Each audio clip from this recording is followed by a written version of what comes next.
ये vote bank के साथ साथ दूसरी राजनीति भी है। अभी जो बॉन्ड का जो मुद्दा उठ रहा था, जो जान रहे थे कि इलेक्टोरल बॉन्ड जो कहा जा रहा है कि सबसे ज़्यादा जो सत्ताधारी पार्टी है उसको इसका लाभ मिला है, तो उस मुद्दे को एक तरह से बहुत बड़ा घोटाला है। तो ये सही में घोटाले को दबाने को सारे चैनल्स पे ना चले, है ना। लोग अपने मुद्दे से घट करके सीए इसीलिए इस समय लाया गया है चुनाव के समय कि जातिगत जनगणना कराओ, उस पर तो कुछ नहीं हो, चुप हो जाते हैं। उनका मकसद है किस तरह से इसको धर्म आधारित कर करके वो वोट लिया जाए, और इस वजह से वो सीए को सिर्फ धर्म आधारित लड़के उस मुद्दे को अभी किया जाए। सबको पता है कि चुनाव आयोग अभी इस समय किसके अंदर काम कर रहा है। वो एक तरह से उनके ही इशारों पे सारा चीज़ हो रहा है। वो कह रहे हैं कि भाई हम जिसको वोट दे रहे हैं उसको पता तो होना चाहिए कि हम किसको वोट दे रहे हैं, वो भी नहीं पता है। ईवीएम को अगर हम बैलेट पेपर से पहले, अभी कुछ दिन पहले की बात है, जब बैलेट पेपर से, अभी जो पंजाब में हुआ आप देखे होंगे, जब बैलेट पेपर से घोटाला हो सकता है, तो ईवीएम में जब हम देख ही नहीं रहे हम किसको वोट किया, तो उसमें तो घोटाला का बहुत ज़्यादा चांस है। नमस्कार, आज हमारे साथ बात कर रही हैं ज्योतिमाला, जो कि सोशल एक्टिविस्ट हैं। तो मैडम, आप सबसे पहले तो आपका स्वागत है हमारे चैनल पे। आप हमें ये बताइए, जो अभी नागरिकता संशोधन अधिनियम पास हुआ है, तो इसमें काफ़ी जगह विरोध प्रदर्शन चल रहा है और कई लोग खुश भी हैं कि भाई उन्हें नागरिकता मिल जाएगी, लेकिन कई लोग जो हैं थोड़ा नाराज़ भी हैं इस चीज़ से। तो क्या है आपकी राय, और क्या ये सही है या गलत है, इस पर आप क्या कहना चाहेंगे?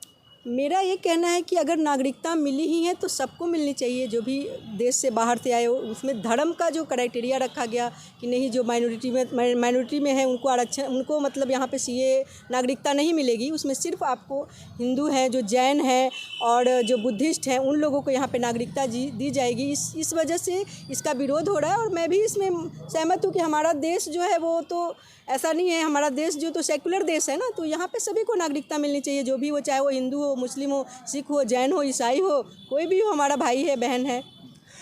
नहीं मिलना तो मैम, किसी को नहीं। कुछ लोगों का कहना है कि ये वोट बैंक की राजनीति है। कहीं ना कहीं जो है बाहर से लोगों को बसाया जा रहा है, एक वोट बैंक बनाया जा रहा है। ये वोट बैंक के साथ साथ दूसरी राजनीति भी है। अभी जो बॉन्ड का जो मुद्दा उठ रहा था, जो जान रहे थे कि इलेक्टोरल बॉन्ड जो कहा जा रहा है कि सबसे ज़्यादा जो सत्ताधारी पार्टी है उसको इसका लाभ मिला है, तो उस मुद्दे को एक तरह से बहुत बड़ा घोटाला है। एक विपक्षी पार्टी के बड़े नेता ने ये बात भी बोली है। तो ये सही में घोटाले को दबाने को सारे चैनल्स पे ना चले, है ना। लोग अपने मुद्दे से घट करके सीए इसीलिए इस समय लाया गया है चुनाव के समय, और सब लोग टारगेट कर रहे थे, ये मेरा कहना है। और आपका क्या सवाल था इसके साथ? मेरा साथ इसके साथ ये सवाल था कि कहीं ना कहीं ये वोट बैंक की राजनीति के लिए बिल्कुल वोट बैंक की राजनीति नहीं, वो बांटने की राजनीति है। इनकी जो पहले इनका जो सबसे पहला यही टारगेट ही होता है कि किस तरह से 80-20 कर दें, है ना।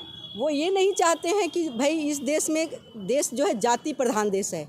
उन्हें ये नहीं चाहिए कि अगर कोई हमें ये बोले कि जातिगत जनगणना कराओ, उस पर तो कुछ नहीं हो, चुप हो जाते हैं। उनका मकसद है किस तरह से इसको धर्म आधारित कर करके वो वोट लिया जाए, और इस वजह से वो सीए को सिर्फ धर्म आधारित लड़के उस मुद्दे को अभी किया जाए। मैम, एक सवाल और उठ रहा है कि जो ईवीएम से चुनाव हो रहे हैं, तो कई दल इसका जो है विरोध कर रहे हैं, लेकिन चुनाव आयोग उस पर कुछ अपनी स्थिति साफ स्पष्ट नहीं कर रहा, तो इस पर क्या कहेंगे आप? देखिए, ये जो चुनाव आयोग जो स्थिति इसलिए स्पष्ट नहीं कर रहा है कि ये सबको पता है कि चुनाव आयोग अभी इस समय किसके अंदर काम कर रहा है। वो एक तरह से उनके ही इशारों पे सारा चीज़ हो रहा है। आप खुद सोचिए, जिस देश ने इस ईवीएम को बनाया था वो देश इसको बैन कर चुके हैं। ये देश का एक राइट है कि अगर एक व्यक्ति भी किसी चीज़ का विरोध करता है तो उसमें लोकतंत्र में उसकी बात सुनी जानी चाहिए। यहाँ तो इतने पूरी पब्लिक में डोमेन में आ गया है, और वो कह रहे हैं कि भाई हम जिसको वोट दे रहे हैं उसको पता तो होना चाहिए कि हम किसको वोट दे रहे हैं, वो भी नहीं पता है। ईवीएम को अगर हम बैलेट पेपर से पहले, अभी कुछ दिन पहले की बात है, जब बैलेट पेपर से, अभी जो पंजाब में हुआ आप देखे होंगे,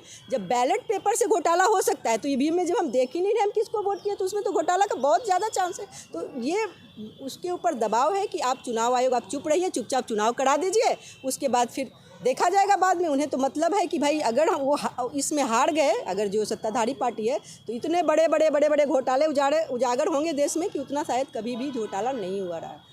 तो आपने सुना ज्योतिमाला जी को, जो कि सोशल एक्टिविस्ट हैं, और इनके सारे विचारों को ईवीएम के ऊपर, इलेक्टोरल बॉन्ड के ऊपर, और भी जो मुद्दों ने साफ किए कि लोकतंत्र में क्या क्या होना चाहिए। तो आप क्या है आपकी राय? आप अपनी राय हमें कमेंट में ज़रूर बताएं। मैं रंजय।